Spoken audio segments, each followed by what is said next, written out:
In 2009, 1 in 7 older Americans was abused, according to a government study.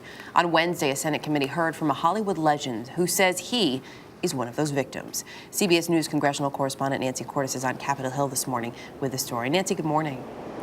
Erica, good morning to you. Mickey Rooney was one of the biggest names in movies for decades, and his message to Congress was, if abuse could happen to him, it could happen to any senior. I felt trapped, scared, and frustrated. The 90-year-old veteran of the silver screen told lawmakers he was the victim of elder abuse for years before coming forward last month. Even when I tried to speak up, I was told to shut up. Dance the whole night through. Good morning to you. Rooney's dancing and singing and effervescent characters delighted viewers for decades. He made more than 200 movies.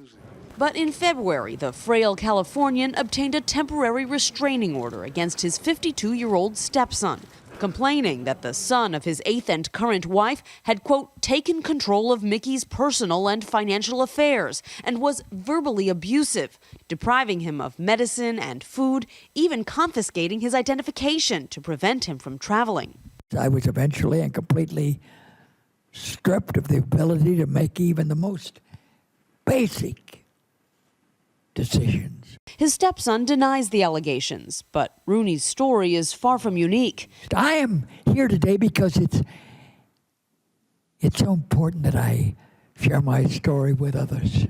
It's estimated that between 700,000 and 3.5 million older Americans are abused, neglected, or exploited each year, and that only 1 in 6 cases are reported.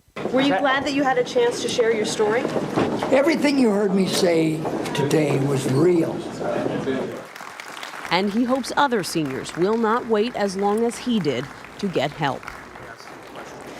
Rooney says his abusers even took away his Oscar and his Emmy. He says he eventually became practically a prisoner in his own home, Erica. It's just awful to think about. What are lawmakers actually hoping to achieve? Why were they holding these hearings? Well, they're looking at possibly reintroducing legislation that would beef up penalties for elder abuse. But what they said their immediate goal is just to shine a light on this problem so that victims or people who see it happening will step forward. The picture that Mickey Rooney paints when he says that basically everything was taken away from him, did he confide in someone at some point before this? He didn't, Erica. He said he was, first of all, embarrassed that this had happened to him. He also said that he was afraid that he might be hurt, that his wife might be hurt, and that kept him from coming forward long after he realized that something serious was going on. Boy, it certainly makes you think twice, doesn't it? Nancy Cordes on Capitol Hill this morning. Thanks.